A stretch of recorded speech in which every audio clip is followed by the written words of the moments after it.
The sound of a train whistle in the distance should have been a sign of progress, of civilization creeping across the Arizona desert. Instead, it was a death sentence counting down for the young Comanche woman tied to the steel rails, her desperate pleas echoing off canyon walls while 3 men threw stones at her like she was nothing more than target practice. Clint Caney had been riding these territories for 2 years, trying to forget what it felt like to wear a badge and believe in justice. At 38, the former lawman had learned that sometimes the law protected the wrong people and condemned the innocent.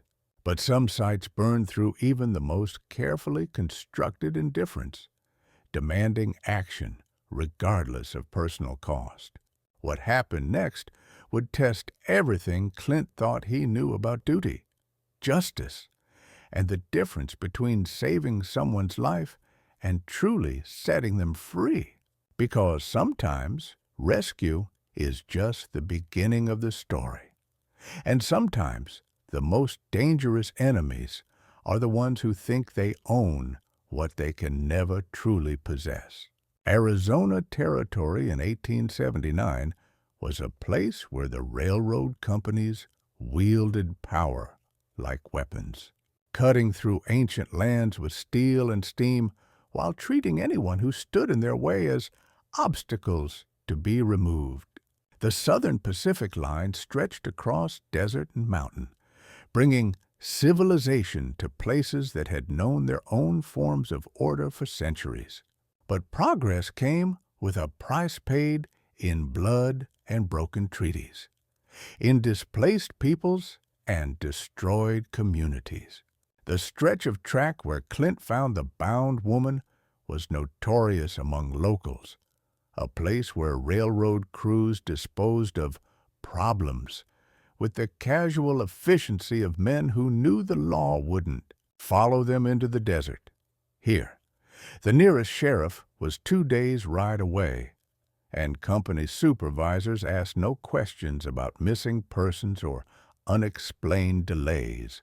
It was a perfect place for evil to flourish, hidden by distance and protected by the assumption that some lives simply didn't matter to the larger world.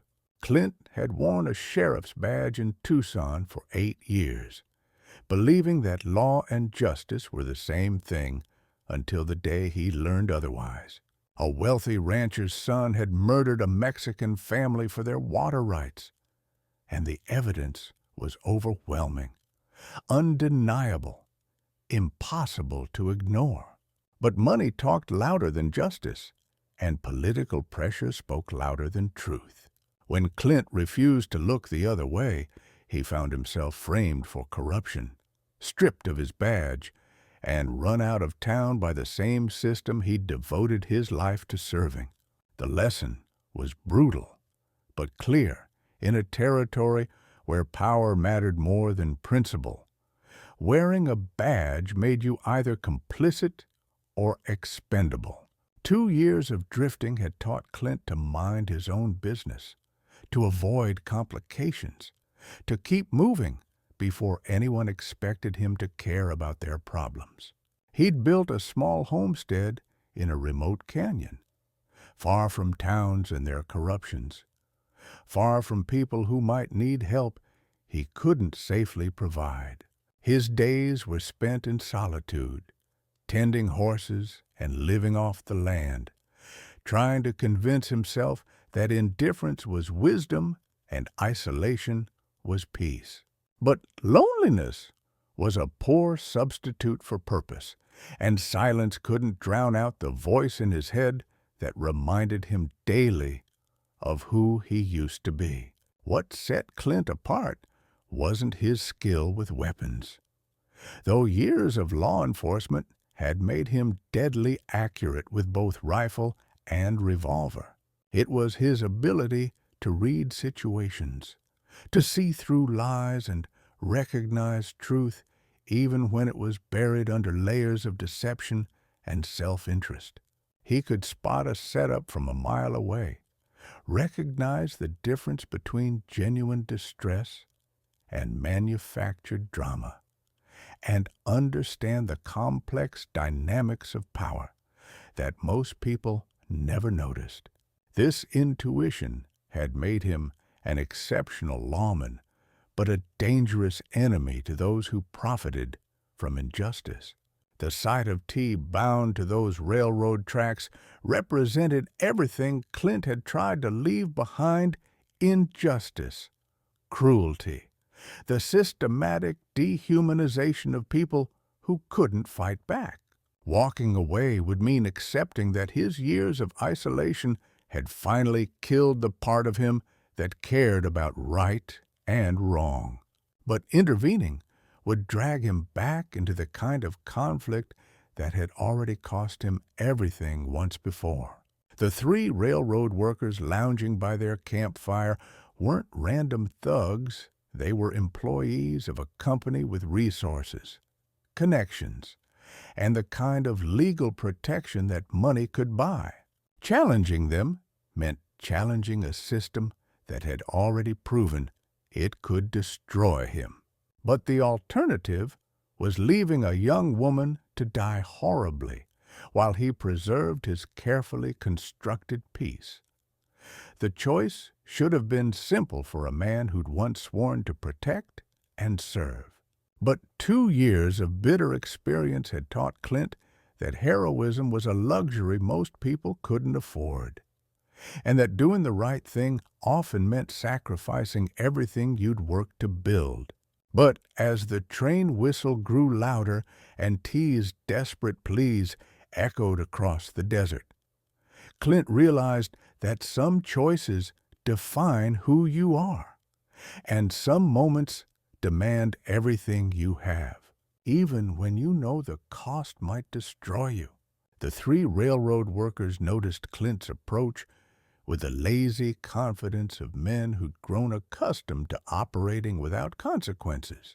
They were rough, weathered men in company uniforms, their weapons worn with the casual familiarity of people who expected to use them. The one throwing stones at T looked up with mild annoyance, as if Clint were interrupting a game rather than witnessing attempted murder. "Keep riding, friend," the apparent leader called out, his hand resting on his sidearm. "This here's company business, nothing that concerns a drifter."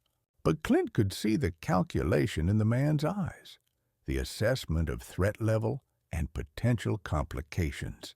These weren't mindless brutes. They were professionals who understood exactly what they were doing and had done it before. T's eyes found his across the distance, and Clint saw something that cut through all his careful indifference, not just desperation, but a spark of hope that someone might actually care enough to intervene. Her words, spoken in broken English, but carrying absolute conviction, would haunt him for the rest of his life. "Please save me from the rails. I'll be your wife. I'll do whatever you ask." It was an offer born of pure desperation, but also one that revealed her understanding of how the world worked, how survival often depended on finding someone stronger to protect you. The approaching train whistle made the decision urgent and irreversible. In minutes, those rails would carry death, and T would be just another problem the railroad had solved permanently. Clint's hand moved to his revolver with muscle memory older than his cynicism, and he realized that some instincts ran deeper than experience or wisdom. There was no time for elaborate strategy, only the kind of split-second decision-making that had kept Clint alive through 8 years of law enforcement. 3 armed men against 1, but he had the advantages of experience, superior positioning, and moral certainty. More importantly, he had nothing left to lose except a life that had become increasingly meaningless with each passing day of isolation. His approach was direct and uncompromising revolver drawn, voice carrying the authority of someone accustomed to being obeyed. "Step away from the woman, now." The words came out with the cold finality of a man who'd made his choice and wouldn't be deterred by threats or negotiations. The railroad workers saw something in his stance, his grip on the weapon, his complete lack of fear that made them reassess their situation. The standoff lasted perhaps 30 seconds, but it felt like hours. Clint could see them weighing options 3 against 1 were good odds in most situations, but not when facing someone who moved with the confidence of professional experience. They'd expected to intimidate a random drifter instead. They found themselves facing someone who understood violence in ways they didn't. When they finally backed down and moved away from the tracks, Clint knew it was temporary. He cut T's bonds with swift efficiency, feeling the heat of the approaching train in the vibration of the rails. The locomotive appeared around the bend just as he pulled her to safety in the drainage ditch beside the tracks, shielding her body with his own as the massive engine thundered past with deafening noise and choking smoke. In the silence that followed the train's passage, Clint found himself holding a young woman who trembled not just from fear, but from the bone-deep exhaustion of someone who'd been fighting for survival longer than this single incident. Her deerskin dress was torn and stained, her wrists raw from old rope burns that suggested this wasn't the first time she'd been bound. But her eyes held steady on his face with gratitude so profound it was almost painful to witness. "T," she said quietly, pressing her hand to her chest. "My name is T." It was the first word of what would become a conversation that changed both their lives. Though neither of them understood that yet, Clint helped her onto his horse, noting how she moved with the careful economy of someone accustomed to pain, someone who'd learned to conserve strength for when it mattered most.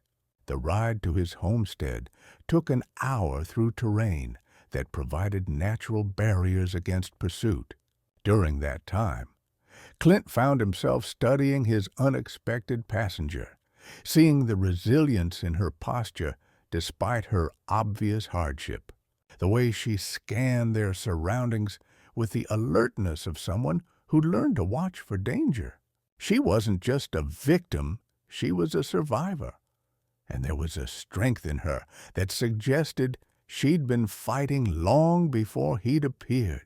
By the time they reached his remote cabin, Clint had begun to understand that rescuing T was going to be more complicated than simply cutting ropes and providing temporary shelter. She carried with her a history of persecution, a network of enemies, and needs that went far beyond basic survival. Because saving someone's life was the easy part, the real challenge would be helping them build a new one, especially when the people who wanted them dead were still out there, still determined, and still backed by the kind of power that ordinary law couldn't touch. The first challenge came in the form of basic communication and trust. T spoke limited English, and Clint knew no Comanche. But they managed to piece together her story through gestures, drawings in the dirt, and the occasional shared word. What emerged was a tale of abandonment that went deeper than simple tribal politics.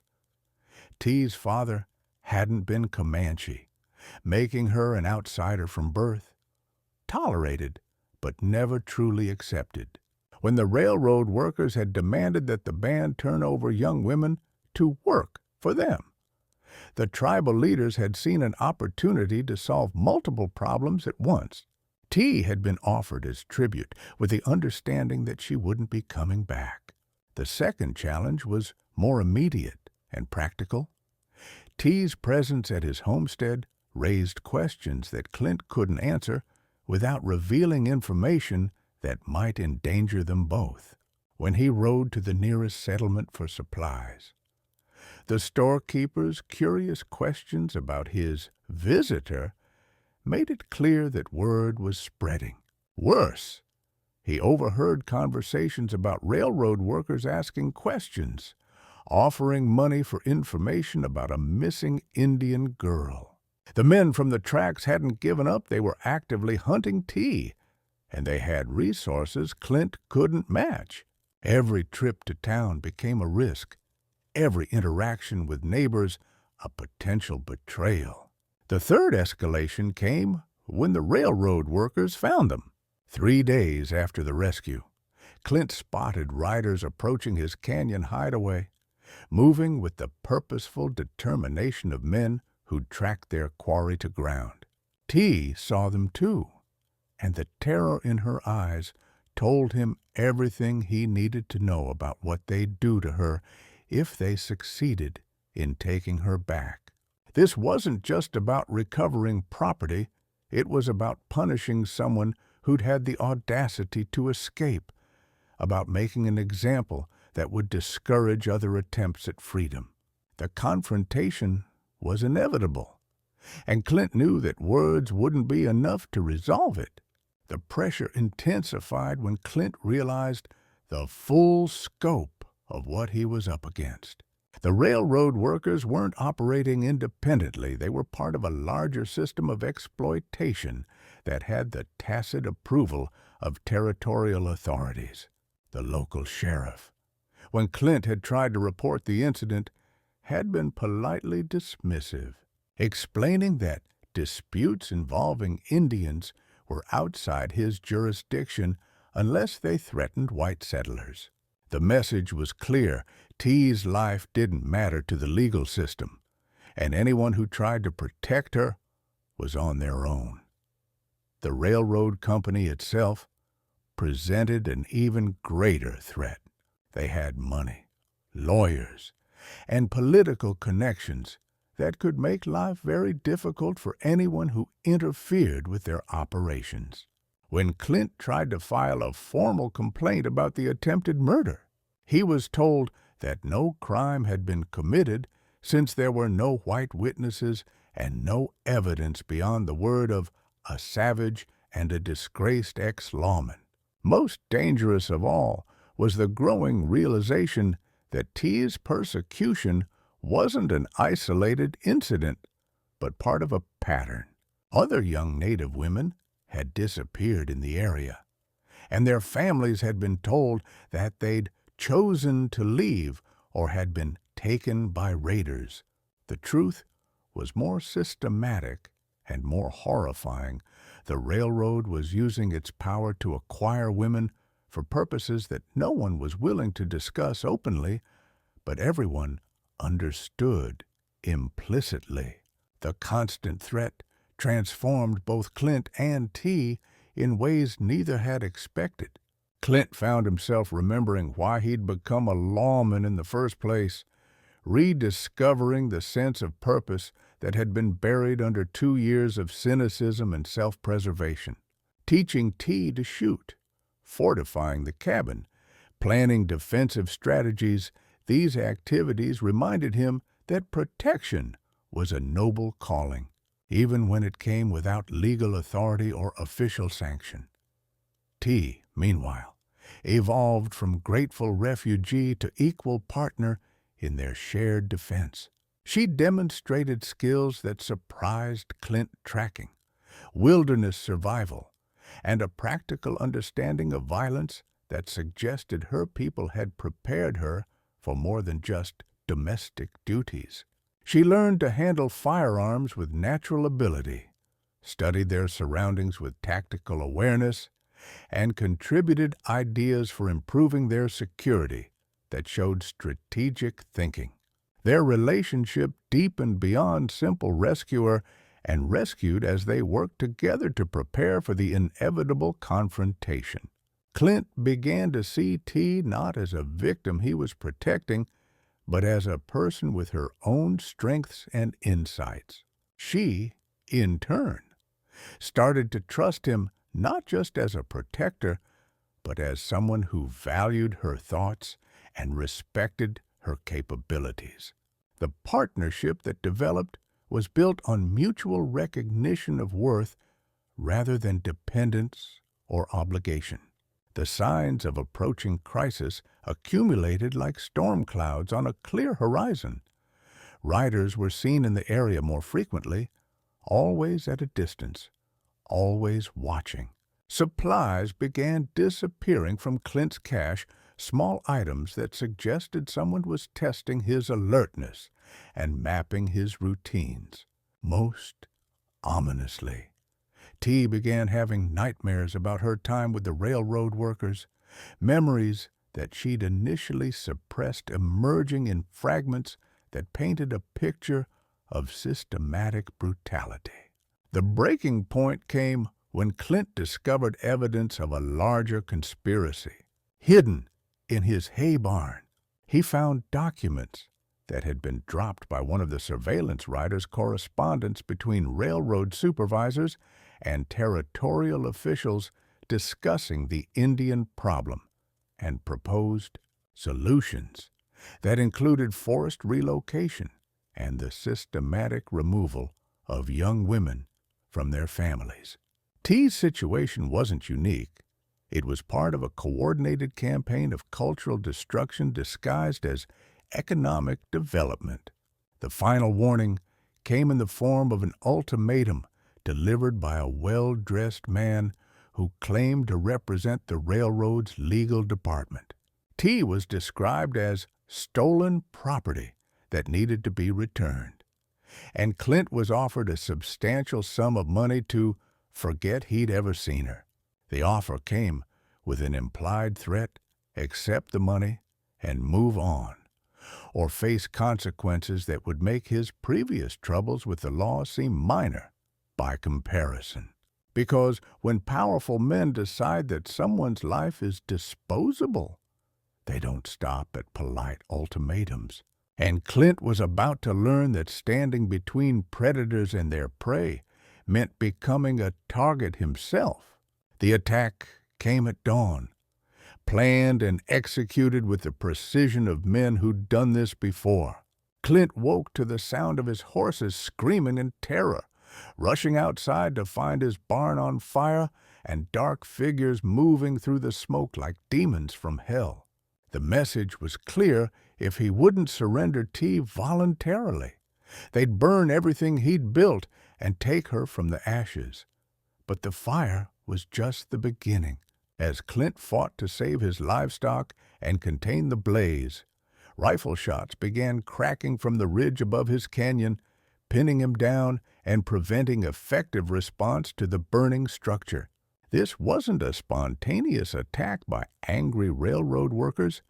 It was a coordinated assault designed to break his will and demonstrate the futility of resistance. Through the chaos, Clint caught glimpses of at least 8 men positioned around his property, more than the 3 he'd originally confronted. They'd brought reinforcements, professional guns who moved with military precision and fired with deadly accuracy. One bullet shattered the window beside his head, another kicked up dirt between his boots as he dove for cover. They weren't trying to kill him immediately, they were hurting him, controlling his movement, keeping him away from the cabin where T had taken refuge. The worst realization came when he understood their true strategy. The fire, the shooting, the overwhelming force, it was all theater designed to make him believe his situation was hopeless. They wanted him to surrender, to give up T in exchange for his life and what remained of his property. The alternative was to watch everything burn while they picked him off at their leisure, then took T anyway once he was dead. Trapped behind his water trough with bullets chewing up the ground around him, Clint faced the hardest choice of his life. Through the cabin window, he could see T's face, pale but determined, her hand steady on the rifle he'd taught her to use. She wasn't cowering or weeping. She was ready to fight, ready to die rather than be taken back to the horror she'd escaped. Caney. The voice belonged to the well-dressed man who'd made the earlier offer, now shouting from a safe distance beyond rifle range. This doesn't have to end badly for everyone. Send out the squaw, and you can keep your life and what's left of your property. Refuse, and we'll take her anyway after we burn you out and put you in the ground. The offer hung in the morning air like smoke from the burning barn. Reasonable and practical and utterly unacceptable. Clint knew that surrendering T meant condemning her to a fate worse than death, but continuing to fight meant almost certain destruction for both of them. 8 professional gunmen with superior positions and unlimited ammunition against 2 people with dwindling resources and nowhere to run.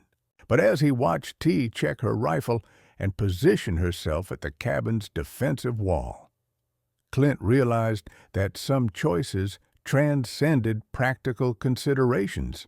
She'd offered to be his wife in exchange for rescue, but somewhere during their weeks together, that desperate bargain had become something real.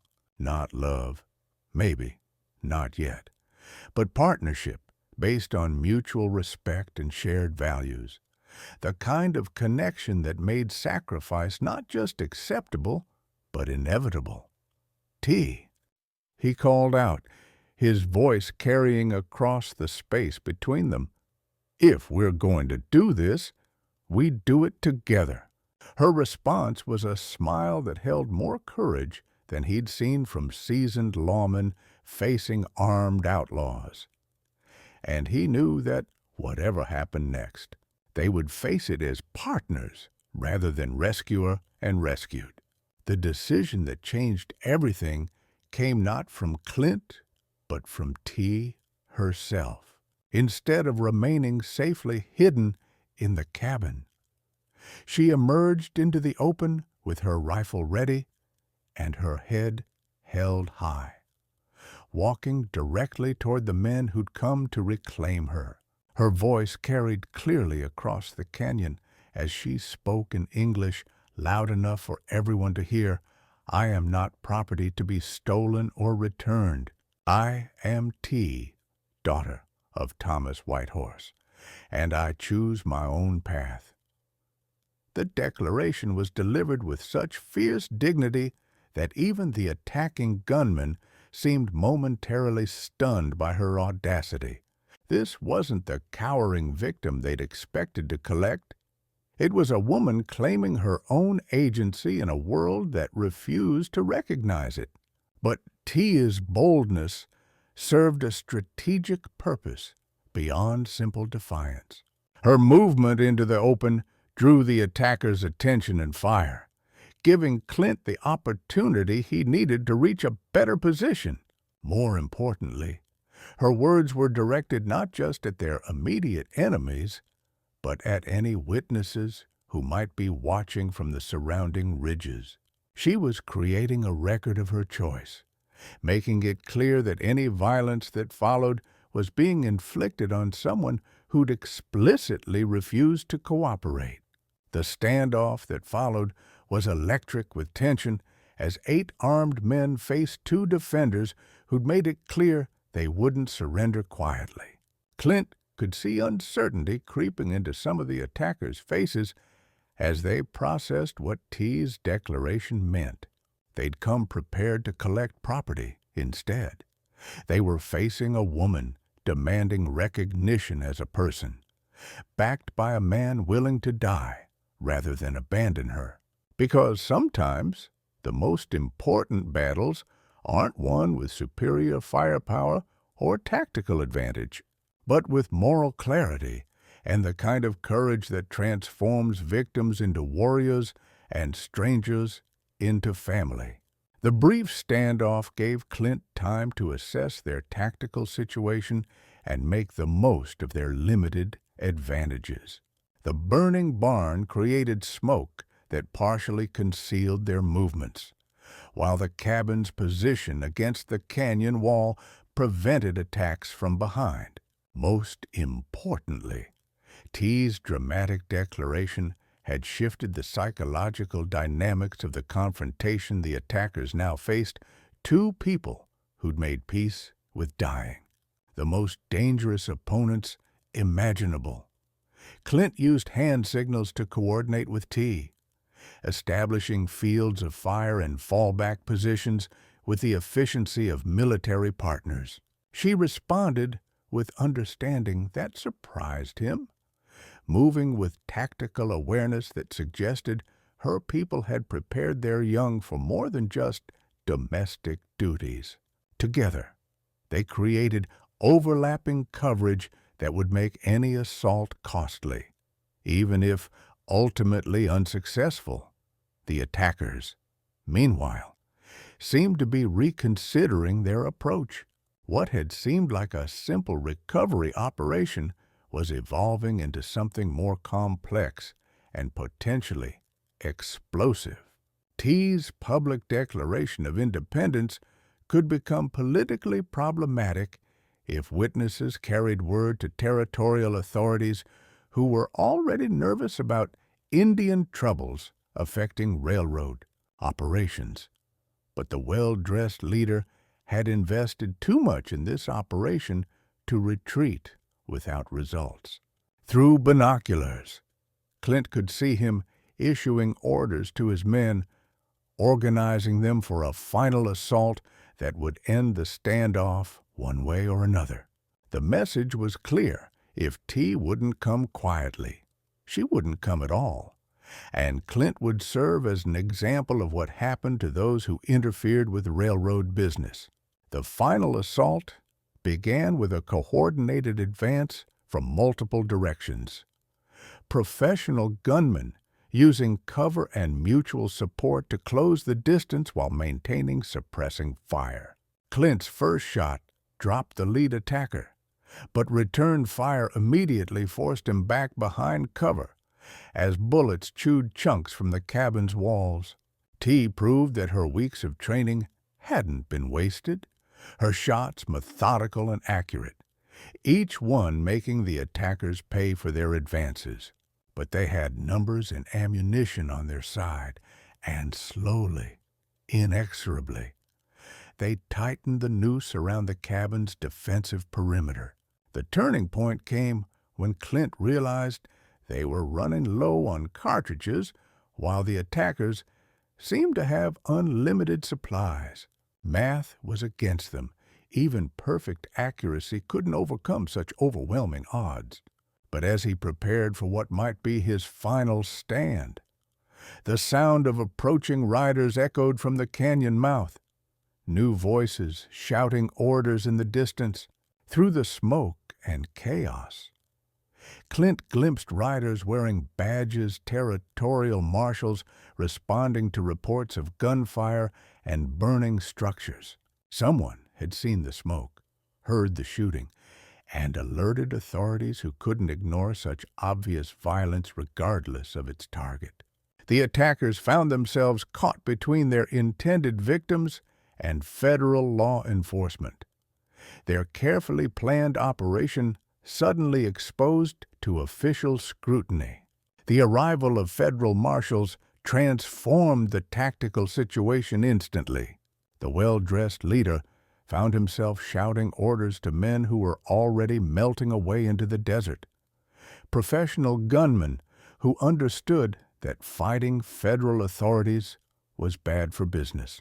But retreat meant abandoning the operation entirely, allowing T to escape and potentially testify about what had been done to her. The leader made a desperate decision, ordering his remaining men to make a final rush on the cabin before the marshals could intervene. 3 gunmen broke cover simultaneously, charging across the open ground with weapons blazing, determined to end the matter before outside interference could complicate things further. Clint and T met the assault with coordinated fire, their weeks of preparation paying dividends in the accuracy and timing of their response. 2 attackers fell before reaching the cabin's defensive perimeter, but the third made it close enough to present a mortal threat. In the chaos of close-quarters combat, Clint found himself facing a professional killer with superior position and fresh ammunition. The kind of situation where experience mattered more than courage. The close-quarters fighting was brutal and desperate, settled by inches and split-second timing rather than strategic planning. Clint's attacker was skilled and experienced, but he made the fatal mistake of assuming T was merely a terrified victim rather than a trained defender. Her shot took him in the side just as he gained advantage over Clint, the impact spinning him away from his killing position and into the path of Clint's finishing strike. But victory came at a cost. Clint had taken a bullet in the shoulder, and T had been grazed by flying wood fragments when bullets shattered the cabin's doorframe. More critically, the well-dressed leader was still at large with several surviving gunmen, and his shouted threats made it clear that this confrontation was ending rather than resolving the larger conflict. The arrival of Marshal Thompson and his deputies brought immediate tactical relief, but also new complications. Federal authorities meant questions, investigations, and the kind of official attention that could expose T to bureaucratic dangers as real as the physical ones they just survived. Her status as a rescued Indian might lead to forced relocation or assignment to a reservation, outcomes that could be as devastating as whatever the railroad had planned for her. The crucial moment came when Marshal Thompson asked T directly what she wanted to do. The question was simple, but revolutionary. It treated her as a person capable of making decisions about her own fate rather than property, to be disposed of according to others' convenience. Standing in the ruins of the cabin that had become her first real home, bleeding from her wounds but unbowed by the violence she'd survived, T gave an answer that surprised everyone present. "I choose to stay with Clint," she said clearly, her English stronger than anyone had realized, "not because I owe him my life, but because he is the first person to ask what I want instead of telling me what I am." The words carried weight that transcended their immediate situation, challenging assumptions about agency and choice that formed the foundation of how territorial society treated Native women. Marshal Thompson studied both of them carefully, taking in Clint's protective stance, T's obvious determination, and the evidence of their successful partnership in surviving the assault. His decision to accept her choice at face value rather than second-guessing her capacity for self-determination would have implications far beyond their immediate situation. But the marshal's acceptance came with conditions. He needed testimony about the attack, evidence that could be used to prosecute the surviving members of the railroad crew, and assurance that both Clint and T would be available for any legal proceedings that might follow. More importantly, he needed some kind of formal arrangement that would give T legal protection against future attempts to claim or relocate her. The solution came from an unexpected source, Clint himself, who proposed marriage not as romantic gesture, but as legal strategy. "If T is my wife under territorial law," he explained to the marshal, "then she has the same legal protections as any other married woman. No one can claim her as property or force her onto a reservation without due process." The proposal was practical rather than passionate, but T's acceptance carried genuine warmth along with relief. They'd been partners in survival. Now they would be partners in building whatever came next. The ceremony was performed on the spot by Marshal Thompson, who had authority to perform marriages, with his deputies serving as witnesses and the smoking ruins of the cabin providing a backdrop that symbolized both ending and beginning.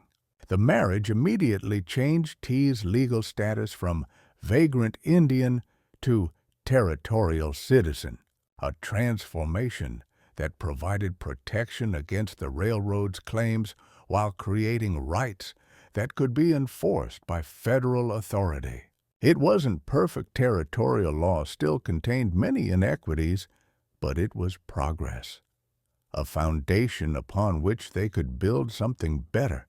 The weeks that followed brought investigation, testimony, and the slow process of rebuilding both physical structures and legal protections. Several of the surviving attackers were arrested and charged with arson and attempted murder, though the well-dressed leader escaped territorial jurisdiction. The railroad company distanced itself from the incident, claiming the men had been acting independently. But internal policy changes suggested they understood the legal risks of such operations. For Clint and T, marriage brought both protection and opportunity. The rebuilt cabin became not just a home, but a symbol of what could be achieved when different worlds chose cooperation over conflict. T's skills in healing and plant lore proved valuable to neighboring settlers, while Clint's experience with law enforcement made him a natural choice for deputy marshal when the position became available. Most importantly, their partnership demonstrated that relationships based on mutual respect and shared values could transcend the racial and cultural boundaries that divided territorial society. Other mixed couples in the area began to see possibilities they hadn't previously imagined, while federal authorities started to recognize that enforcement of law required understanding local complexities rather than imposing distant assumptions. Because sometimes the greatest victories aren't won on battlefields, but in quiet moments when two people choose to build something together, proving that love and respect can overcome even the most determined efforts to keep different worlds apart. The successful defense of T's freedom sent ripples throughout the territory that extended far beyond Clint's remote canyon. Word spread quickly through both native and settler communities about the woman who'd refused to be treated as property, and the man who'd been willing to fight federal marshals to defend her right to choose her own fate. For other Native women facing similar pressures, T's story provided both inspiration and a legal precedent that could be cited in their own cases. The railroad company, stung by the public exposure of their recruitment methods, quietly changed their labor practices to avoid future legal complications. Several other women who'd been forced into similar situations were able to escape during the confusion that followed the failed assault on Clint's homestead. The territorial government, embarrassed by the revelation of systematic abuses occurring under their jurisdiction, implemented new oversight procedures for railroad operations and hired additional marshals to patrol remote areas. Clint's appointment as deputy marshal represented more than just career advancement. It was recognition that law enforcement in the territory required people who understood the complexities of frontier life rather than just the letter of federal statutes. His first official act was to establish regular patrols through areas where vulnerable populations might be exploited, creating a visible federal presence that deterred future abuses. T and Clint's marriage became a model for other cross-cultural relationships in the territory, proving that such unions could be based on genuine partnership rather than desperation or convenience. Their success encouraged territorial authorities to recognize mixed marriages as legitimate rather than problematic, leading to legal reforms that provided better protection for all frontier families regardless of their ethnic composition. T's development from victim to community leader inspired other Native women to assert their rights and seek protection from territorial law when tribal systems failed them. She established informal networks for sharing information about legal resources and safe havens, creating support systems that helped other women escape exploitation and find legitimate opportunities for independence. The couple's collaborative approach to law enforcement, with T serving as cultural interpreter and Clint providing legal authority, proved so effective that it became a template for federal operations throughout the Southwest. Their methods demonstrated that sustainable peace required understanding and cooperation between different communities rather than domination of one by another. Most significantly, their story helped shift territorial attitudes about the capacity of Native peoples for citizenship and self-governance. T's articulate testimony during the trials of her attackers, her successful management of their expanding homestead, and her contributions to community welfare challenged racist assumptions about indigenous capabilities and rights. Clint discovered that his disillusionment with law enforcement had been based on corrupt implementation rather than flawed principles. Working with federal authorities who supported justice rather than political convenience restored his faith in the possibility of meaningful reform. He learned that protection could be proactive rather than merely reactive, preventing harm rather than just responding to it after the fact. T found that survival could evolve into prosperity when supported by legal recognition and social acceptance. Her marriage provided not just protection, but opportunity to develop skills and relationships that had been impossible during her years of persecution. She discovered that her experiences as an outsider had given her unique insights into frontier society that proved valuable in both personal and professional contexts. Their story demonstrated that the most profound changes often begin with individual acts of courage, one person refusing to accept injustice, another choosing to stand with them regardless of consequences.